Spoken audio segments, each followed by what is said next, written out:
Juan, capítulo 12, versos que van del 12 al 19. Nuevamente les voy a invitar a que se pongan de pie para que hagamos esta lectura de forma alternada, no alternativa, sino alternada. Ustedes ven el verso, yo leo el verso 12, perdón, ustedes el verso 13, sucesivamente de esta manera, hasta que juntos veamos el verso 19 del capítulo 12 del Evangelio según San Juan. ¿Lo tenemos, mis hermanos? Amén. Y dice así la palabra del Señor. El día siguiente, grandes multitudes que habían venido a la fiesta, al oír que Jesús venía a Jerusalén, Tomaron las más de las piedras hacia la entrada del Espíritu y clamaban: Hosana, bendito el que viene en el nombre del Señor, el Rey de Israel. y halló Jesús un asnillo, y montó sobre él como está escrito: No temas, hija de Sión, he aquí el Rey montado sobre un pollino de asna. Estas cosas no las entendieron sus discípulos al principio, pero cuando Jesús fue glorificado, entonces se acordaron de que estas cosas estaban escritas acerca de él y de que se las habían hecho. Y daba testimonio a la gente que estaba con él cuando llamaba a el sepulcro y le resucitó de los muertos. Por lo cual también había venido la gente a recibirle, porque habían oído que él había hecho esta señal. Todos, pero los fariseos dijeron entre sí: ya veis que no conseguís nada. Mirad, el mundo se va tras él. Amén. Pueden tomar sus lugares. Ingenuamente yo creí que al estar más cerca del cielo iba a estar más fresco y justo. Vale, no. Cuando el pueblo de Israel se encontraba bajo el yugo de una nación extranjera, en la mente y el corazón de los israelitas, la idea de un Mesías libertador tomaba fuerza. Y no porque a ellos, a los hebreos, se les ocurriera la idea de un Mesías, sino porque Dios así se los había prometido, según Jeremías 23, del 5, e Isaías del capítulo 48 al 54. Pero Jesús no fue el primero ni el único que se identificó como el Mesías enviado por Dios para traer paz, libertad y reconciliación. Hubieron algunos otros. Entre ellos estaba Apolonio de Tania, quien nació de una forma muy particular. Nació en el año 4 a.C. en la región de lo que hoy conocemos como Turquía. Y decía yo que su nacimiento está marcado por peculiaridades, porque según esto fue el resultado de un sueño que tuvo su madre. Era vegetariano y le gustaba caminar descalzo. Practicaba el ascetismo y durante 15 años de su vida se mantuvo mudo como una penitencia. Cuando falleció su madre, donó su vasta herencia a los pobres, optando por la pobreza y la humildad. El mensaje de Apolonio de Tania era de amor y paz. Así, amor y paz. Llegó a tener algunos seguidores y realizó milagros inexplicables como sanar enfermos. En una ocasión detuvo una plaga sobre la ciudad de Éfeso y resucitó muertos. Vivió muchos años y en lugar de morir, cuenta la leyenda que fue ascendido al cielo mientras un coro de ángeles enmarcaba su ascensión. Y la pregunta es, si esto era verdad, ¿por qué Apolonio de Tania no trascendió como el Mesías? Algunos creen que se debió por responsabilidad de quienes lo seguían, ya que en el caso de Jesús fueron sus seguidores, los apóstoles y Pablo, quienes se encargaron de hacerlo viral. Es más, hay quien le atribuye a Pablo el origen de lo que hoy nosotros conocemos como cristianismo. Pero Es así. O sea, llegar a ser el Mesías de Dios era un asunto de marketing, era un asunto de popularidad, de simpatía o de la venta de una imagen. Enfáticamente decimos que no, sino que Jesús llegó a ser el Mesías reconocido por el cumplimiento de las profecías escritas. De acuerdo con el matemático Peter Storner, él calculó la probabilidad de que un solo hombre pudiera cumplir al menos 48 de las profecías del Antiguo Testamento en relación al Mesías. Y la conclusión fue sorprendente. Solo uno de 10, y ese 10 seguido por 157 ceros, es la probabilidad de que alguien cumpla al menos 48 profecías. ¿Pero qué creen? Que Jesús no cumplió 48 profecías mesiánicas, sino 324 profecías individuales, lo que lo hace humanamente imposible. Pero, ¿por qué es importante un Mesías? ¿Por qué es importante para nosotros, los creyentes del siglo XXI y del Occidente, un Mesías? Si eso es asunto de los judíos. Y efectivamente, el Mesías era importante para los judíos. Solo que la idea del Mesías, como dije al principio, no era algo que se le ocurrió a los judíos, se le ocurrió a Dios. En respuesta al rompimiento que sucedió en el huerto del Edén entre Dios y los hombres a causa de su pecado. Y desde entonces Dios siempre ha tenido el interés en restaurar la comunión entre lo más preciado de su creación, que somos nosotros, y Él. Y lo vemos reflejado en las palabras que dio al patriarca Abraham cuando dijo: y en ti serán benditas todas las naciones de la tierra. Génesis capítulo 12, verso 3. Y es a través de Abraham que Dios comenzaría una nación que le serviría como instrumento para que el Mesías llegara y cumpliera la tarea de traer paz, libertad y reconciliación. Pero casi todos conocemos el resultado. Israel falló en su intento de cumplir la misión, y algo que contribuyó en ese fallo es que los israelitas desvirtuaron el concepto del Mesías, reduciéndolo a un mero general militar que lo rescataría de su opresor en turno bajo la operación militar. Pero un Mesías es algo más que eso. Es un enviado de Dios, pero además es un rey mesiánico. Han transcurrido aproximadamente 3 años y medio desde que Jesús comenzó su ministerio terreno. Y cuando llegamos a esta parte de la Escritura, nos vamos dando cuenta que el tiempo del cumplimiento de su misión está por acercarse. En el contexto nos dice que ha pasado unos días en Betania, y al siguiente día va rumbo a Jerusalén en el marco de la celebración de la Pascua. Jesús ya ha estado ahí en otros momentos, pero su llegada siempre ha sido discreta y sencilla. Pero en esta ocasión será distinta.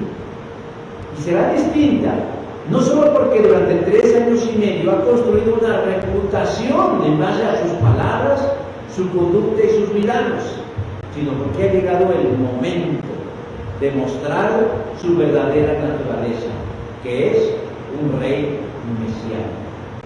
Si bien es cierto que sus discípulos nunca se vieron de igual a igual a Jesús, tampoco lo consideraban alguien parte de la realeza, pero mucho menos que fuera el ungido de Jehová, que restablecería el plan original de Dios. Esta entrada a Jerusalén, o el domingo de Ramos, el momento donde Jesús se confirma como el Mesías de Dios. Y entonces surgen preguntas que deben ser respondidas. Al menos 3 preguntas cuyas respuestas deben cambiar nuestra concepción acerca de Jesús. Porque para mí, o para usted que somos occidentales, Miramos a Jesús de una manera distinta a como lo vieron los creyentes del primer siglo. A veces lo vemos como un amigo, como un sanador, como un consuelo y un refugio. Sí, eso es Jesús.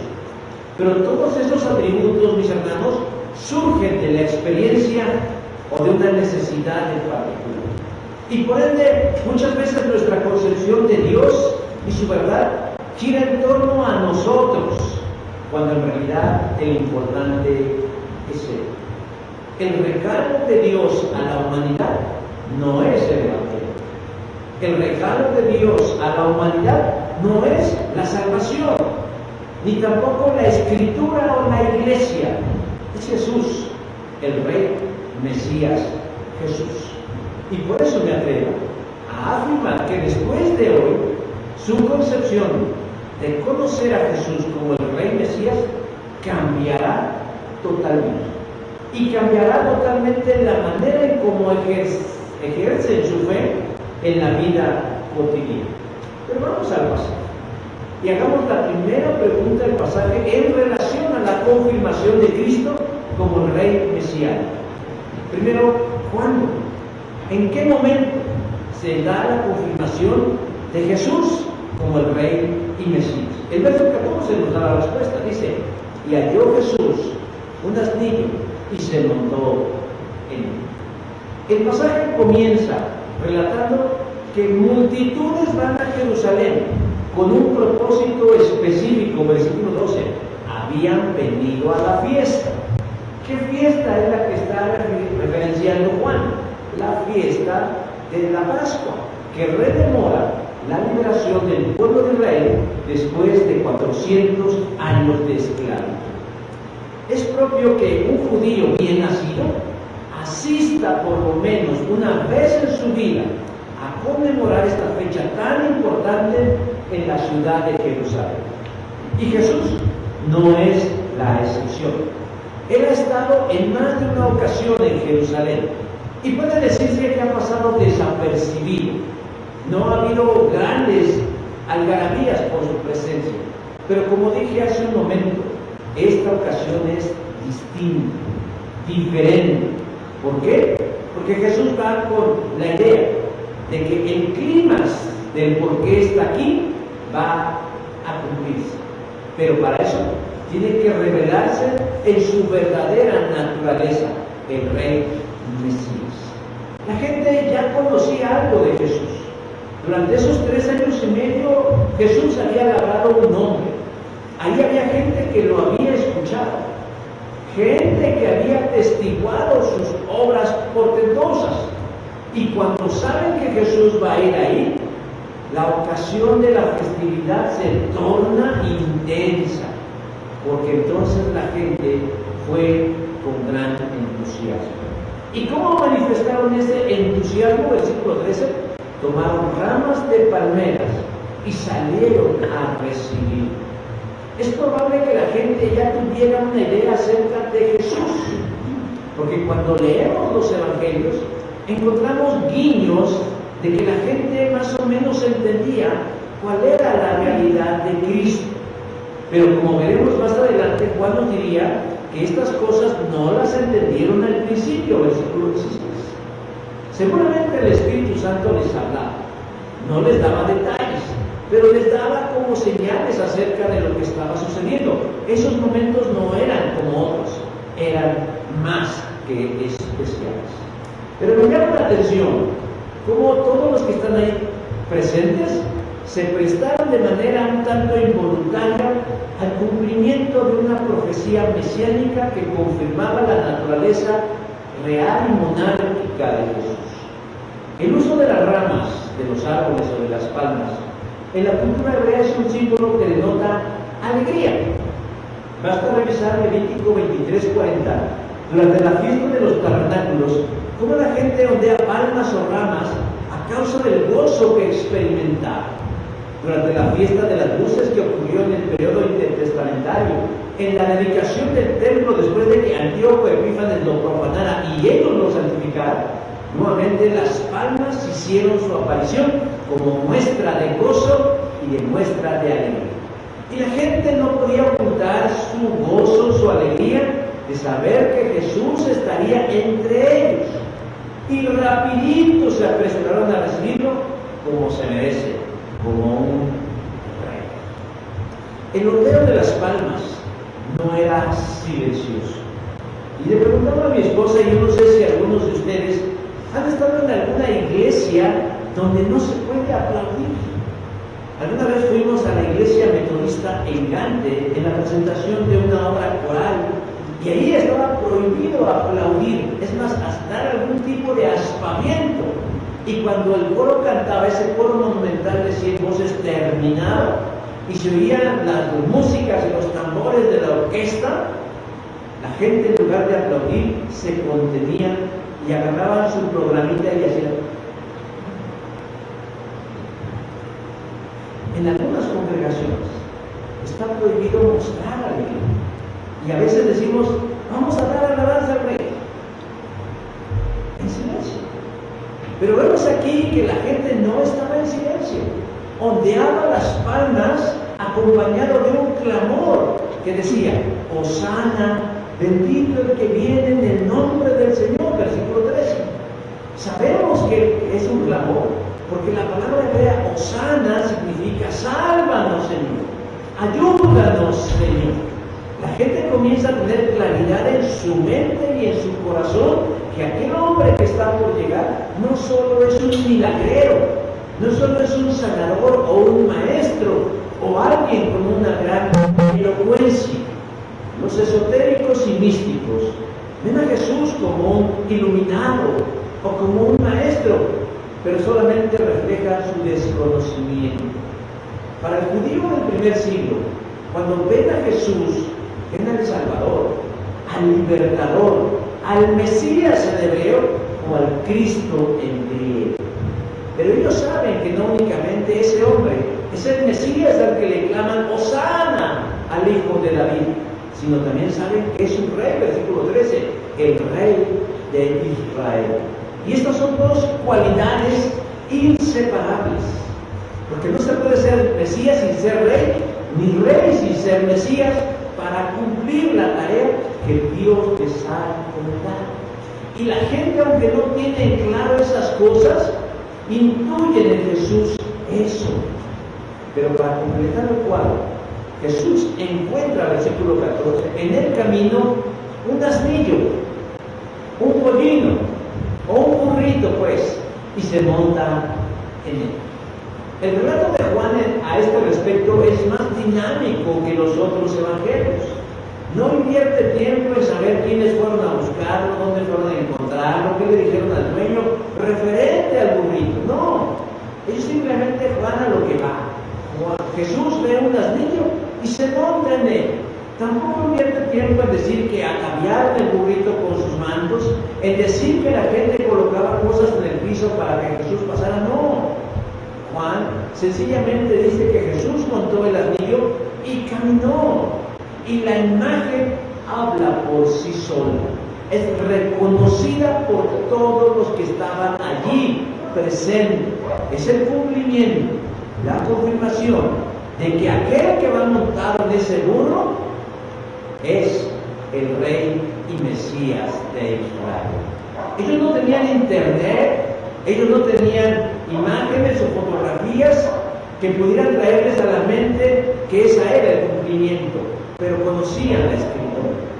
Un joven profeta, Zacarías, unos 450 o 500 años antes de esto, por inspiración divina, anunció este evento. Alégrate, oh pueblo de Sión. Grita de triunfo, oh pueblo de Jerusalén. Mira, tu rey viene a ti. Él es justo y victorioso, pero es humilde, montado en un burro, montado en la cría de una burra. Zacarías, capítulo 9, versículo 1. ¿En qué contexto Zacarías dio estas palabras? Las dio en el contexto de dar aliento a un pueblo que venía del exilio babilónico con una promesa en el futuro. Mediante el Mesías se instauraría un gobierno de Dios que traería paz, libertad y reconciliación. y que cuando ellos vieran esta imagen, sabrían que el tiempo de Dios estaba cerca. Por eso la gente vitoreaba y clamaba su intervención a Dios y también glorificaban al Señor. El uso de burros o de asnos era común en la realeza de Israel. Saúl, David y Salomón las utilizaban. Primer libro de los Reyes, capítulo 1, verso 38. Y cuando ellos montaban en burros o asnos, eran actos de paz y de reconciliación. Cuando montaban a caballos, eran símbolos de guerra. De eso se trataba, hermanos, el mesianato. No de ser una víctima gratuita, sino de ser el gobernante del universo caminando por las calles de Jerusalén. ¿Para qué? Para anunciar que su salvación estaba a nada de llegar a ser una realidad. Porque Jesús quería dejar en claro una verdad inconfundible, que solo hay un Dios verdadero. Y Él es el Dios verdadero. Y todo lo demás es paganismo. Con esa imagen de Jesús entrando a la ciudad de Jerusalén, montado sobre un burro, en un marco de algarabía, de palmas, de hosanas y de clamores, marca el momento, el lugar, el instante en donde se confirma que Jesús es el Rey Mesías. La segunda pregunta que podemos hacerle al texto es, ya vimos cuándo se confirma. Ahora, ¿cómo se confirma? Porque cualquiera se puede subir a un burro, y cualquiera le puede pagar a algunos que griten para que digamos que somos el Rey de Israel. Pero aquí vemos cómo confirmamos que Jesús es el Rey Mesías. Verso 17. Llamó a Lázaro del sepulcro y le resucitó de entre los muertos. La entrada de Jesús a Jerusalén en el marco de la Pascua es un momento que le identifica como el Mesías reinante, pero eso lo sabemos nosotros, porque ya leemos el Evangelio. Pero quienes estaban ahí no lo tenían muy claro. Y no sabían ellos que estaban haciendo historia. Por eso Juan dice, sus seguidores no entendían esto. No entendían esto. La gente solamente estaba inmersa en el momento. No tenían plena conciencia de que estaban escribiendo la historia. Pero más adelante dice el texto, cuando Jesús ya había ascendido a los cielos, cayeron de cuenta que esto que estaba escrito acerca de Él y que ellos lo habían hecho para Él. Versículo 16. Hasta entonces supieron que Dios había cumplido su palabra. Pero antes, ¿qué? Antes, ¿cómo podían ellos tener certeza que ese hombre montado en ese burro era el Rey Mesías? A través de señales prodigiosas que realizaba con sus manos. De hecho, un fariseo prominente lo confirma. Todos sabemos que Dios te ha enviado para enseñarnos las señales milagrosas que haces, que son la prueba de que Dios está contigo. Juan, capítulo 3, versículo 2. La gente, particularmente los maestros de la ley, los escribas y los conocedores del Tanaj o las escrituras hebreas, podían diferir de Jesús y sus palabras, podían cuestionar su interpretación del texto. Aquí entre nos, y ahora que nadie lo ve. Déjame decir que Jesús y Pablo y los apóstoles leían y explicaban las escrituras de una forma muy distinta a como lo hacemos nosotros. Hoy en día muchos de nosotros lo hacemos de forma expositiva, pero ellos lo hacían de una forma distinta. No estoy diciendo que mala, simplemente distinta, diferente por su naturaleza cultural.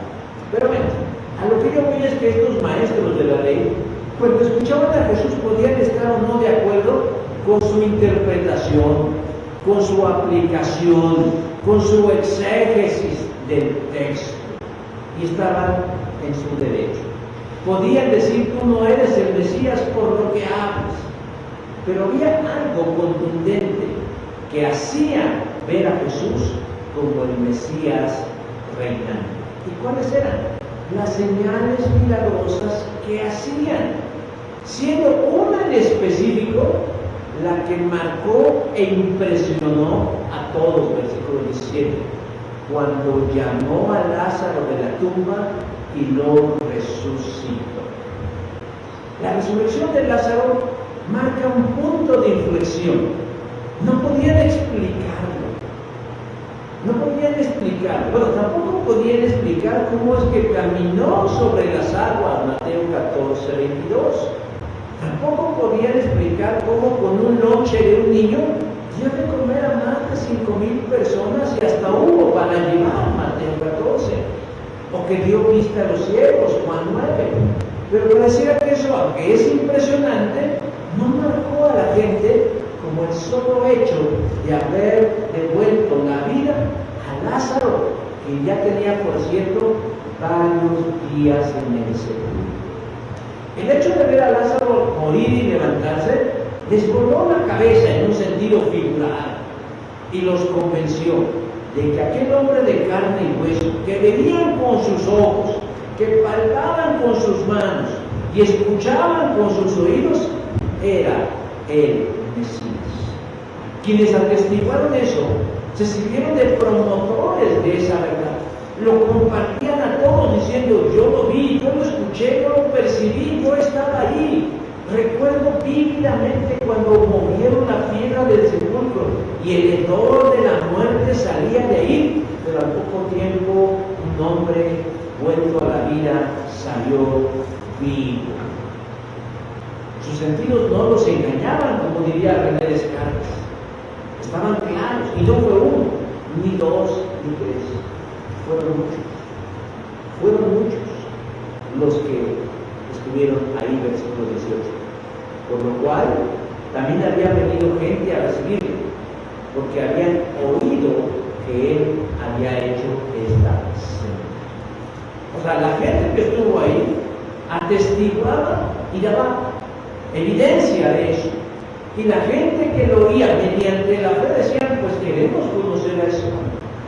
Si de por sí la fiesta de la Pascua era muy concurrida, el hecho de saber que la presencia de alguien que parecía ser el Mesías iba a estar ahí, aumentó la afluencia de visitantes.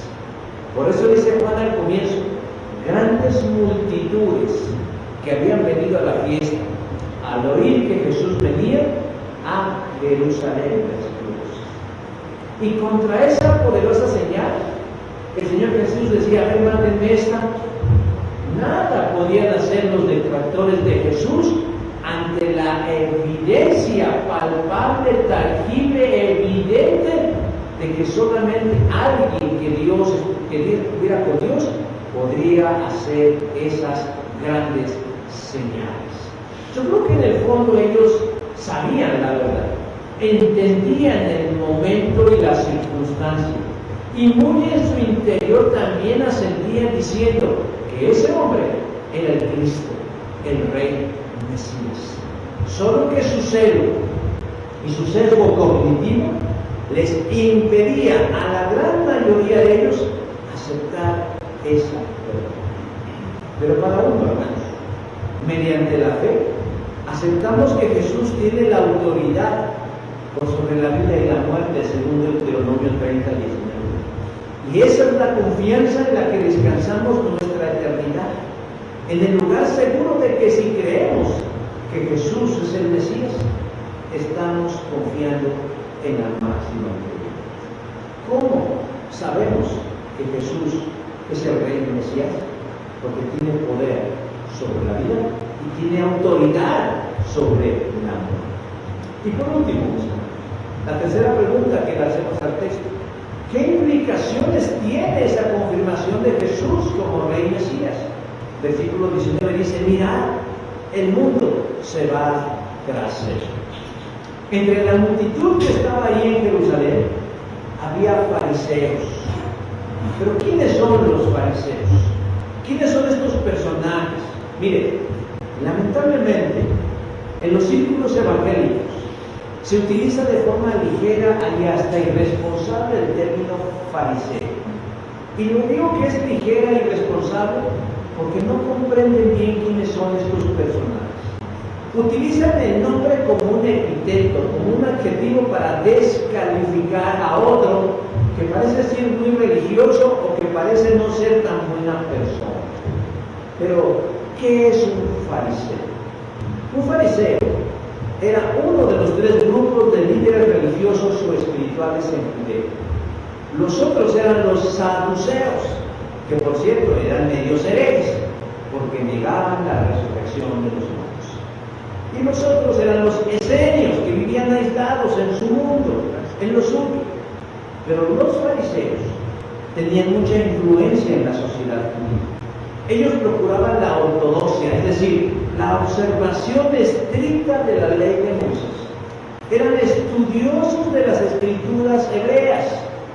Y dentro del fariseísmo había dos escuelas de pensamientos. Los ileitas, quienes eran más relajados y abiertos en sus convicciones. Vive y deja vivir. A ellos no les importaba que Roma fuera quien los gobernara, siempre y cuando los dejara vivir su fe. Ejemplo de ellos, Nicodemo, Gamaliel o José de Arimatea. Y la otra línea de los fariseos eran los shamaitas, quienes eran muy estrictos en el cuidado de su fe. Saulo de Tarso es el ejemplo más claro de un shamaita. La mayoría de los que formaban el grupo de los fariseos eran shamaitas, que como dije, eran muy estrictos y celosos en las ordenanzas de su religión. Al principio de este punto dije que mucha gente malentiende a un fariseo, porque habla desde su desconocimiento. Jesús utilizó el modelo del fariseo como modelo que muchos cristianos debemos imitar. Ellos tenían un celo extremo por los asuntos de Dios. Ellos no negociaban sus valores ni principios en cuestiones de la fe. Cuando ellos sabían, detectaban o presenciaban un hecho que trastocara los fundamentos del judaísmo, reaccionaban de muchas maneras, inclusive de forma violenta. Hechos capítulo 8, verso 3. Porque para un fariseo shamaíta, Dios, la ley escrita y la ley oral son sagradas. Y hay de aquel que se atreva a tocarla, corromperla, tergiversarla, blasfemarla. Eran defensores natos de la fe. Su carácter, su naturaleza los inclinaba a eso. Por eso no debemos ver a un fariseo con una perspectiva negativa, sino debiéramos aprender algo de ellos: lealtad a Dios. Ellos habían entendido perfectamente quién era su Dios. Ellos sabían que Dios, el Dios de Abraham, el Dios de Isaac y el Dios de Jacob, era el Dios verdadero, y que todo lo demás alrededor o no eran dioses o eran dioses falsos. Pero llegar a este punto de conocimiento no fue fácil, mis hermanos. Tuvieron que pasar años de sufrimiento para que esta parte de Israel aprendiera esta verdad. Y referente al Mesías, ellos estaban convencidos efectivamente que les hacía falta un Redentor, un Mesías libertador, un enviado de Dios, del linaje de David, pero solamente que se equivocaran en el mecanismo en cómo ese Mesías llevaría a cabo los planes del Dios verdadero. Ellos creían que mediante estrategias político-militares y religiosas establecería el gobierno de Dios por sobre todas las naciones, y que entonces la gente tendría que decidir o creer en el Dios verdadero Yahvé o ser un pagano por siempre. Por eso, para ellos, Jesús no los representa, y muy a su pesar, en su interior tenían que admitir las señales que Jesús hacía O eran de Dios o eran de otro lado. En Mateo 12:24 dice que los fariseos afirmaron: refiriéndose a Jesús, no expulsa a los demonios, sino por medio de Beelzebú, príncipe de los demonios. Yo no pretendo disculpar a estos judíos, pero sí quiero que entendamos su celo por Dios. Pero ese celo no los hacía infalibles. Cometieron errores graves, terribles, que comprometieron su destino eterno, como atribuirle naturaleza demoníaca a la obra del Espíritu Santo. Pero miren el fondo, de closet. Estos hombres sabían, entendían que el hombre montado en ese burro y que era victoriado por el vulgo era el rey Mesías. Pero como dije hace un momento, su orgullo, que era muy grande, su celo, que era como su carne y sus huesos pegado a ellos, y su sesgo cognitivo les impedía aceptar esa realidad. Por eso increpaban a Jesús diciendo: Maestro, reprende a tus discípulos. Lucas 19:39, cuando escuchaban a la gente decirle el rey de Israel. Pero el problema de ellos no eran las voces de la gente, sino el mensaje que transmitía esa gente cuando decía: bendito el que viene en el nombre del Señor, el rey de Israel. Les taladraba los oídos, les aniquilaba la mente, les estrujaba el corazón. Sus almas eran sacudidas y en su interior se llevaba a cabo una lucha de gato sin mecánica entre el concepto que ellos tenían del Mesías y de lo que les mostraba su realidad. Porque para ellos Jesús no era el Mesías esperado. De hecho, los judíos al día de hoy, los judíos ortodoxos, no creen que Yeshua haya sido el Mesías. Ellos siguen esperando. Y curiosamente con el mismo perfil desde entonces, con la misma expectativa: establecer el reino de Dios en todas las naciones. En esta última sección del relato de Juan, que le dedica la entrada triunfal de Jesús a Jerusalén, encontramos una especie de derrota no admitida en ellos. Miren, todos lo siguen, no vamos a poder hacer nada. Se sentían impotentes ante el hecho de que ese Jesús, montado en un asno, la gente lo viera como el rey Mesías, cautivando, seduciendo, atrayendo, convenciendo a la fe del pueblo, viendo sacudir los fundamentos de su fe que consideraban verdadera. Pero lo que ellos no querían aceptar es que esa confirmación era la confirmación por lo que habían luchado durante tantos años. Jesús venía a instaurar su reino en este mundo y mostrar que todo lo demás es falso. Solo que el mecanismo que Jesús eligió no era o no coincidía con el tipo de Mesías que ellos se habían creado en sus cabezas y en sus corazones. ¿Qué implicaciones tiene Jesús como rey mesiánico? Que lo trastorna todo, que mueve los cimientos, que sacude las conciencias y que coloca a las personas en un cruce de caminos. Decide creer en Jesús para salvación y vida eterna, o no creas en Jesús y pierde tu vida en la oscuridad de tu pecado. Sigue a Jesús y hallarás propósito para tu vida, o quédate como estás y sigue tu camino, un camino que al final es bueno. Hermanos, eso implica reconocer a Jesús como el Rey Mesías. Yo creo que la gran mayoría de los que estamos hoy aquí, estas historias del Domingo de Ramos, la crucifixión y la resurrección, junto con el nacimiento de Jesús, forman parte de nuestro ethos cultural. Porque casi todos tenemos una cultura religiosa que se implantó en nuestra mente, tal vez no en el corazón.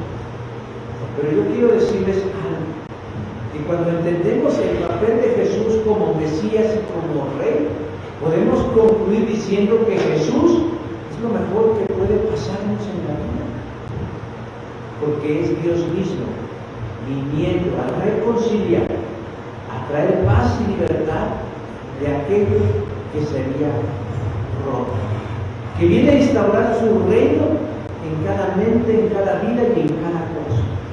No solo quiere bendecirnos para ayudarnos a terminar la quincena, no solo quiere ayudarnos con nuestros problemas particulares, quiere invitarnos a ser parte de su reino mesiánico. Domingo de Ramos nos prepara para conocer la muestra de amor más grande jamás contada, y es la que Jesús dio en la cruz del Calvario. Para que seamos parte de su reino, para que seamos parte de su ecos, para que seamos parte de su familia, para que seamos parte de su creación y de todo lo bueno que Dios vio cuando terminó de construir el mundo y el universo y dijo que todo estaba bien y que quería compartirlo con nosotros. Conectar todas esas piezas del gran rompecabezas de la salvación, hermanos, nos muestra un panorama extraordinario, hermoso, inspirador y gratificante. Por eso, hermanos, nos unimos a la algarabía, pero también al clamor de aquellos que cuando vieron a Jesús entrar por aquel camino a Jerusalén, decir: bendito el que viene en el nombre del Señor, el Rey de Israel. Y es nuestro Rey. Amén. Y amén. Vamos a ponernos de pie. Vamos a orar a nuestro Dios y a nuestro Dios. Bondadoso Dios y Padre Celestial, a ti damos la honra, la gloria, el honor y la alabanza. Y en esta hora, Señor, reconocemos con claridad y con humildad que tú eres el Dios verdadero, que tú eres el único Dios y que todo fuera de ti, Señor, es falso y es pagano.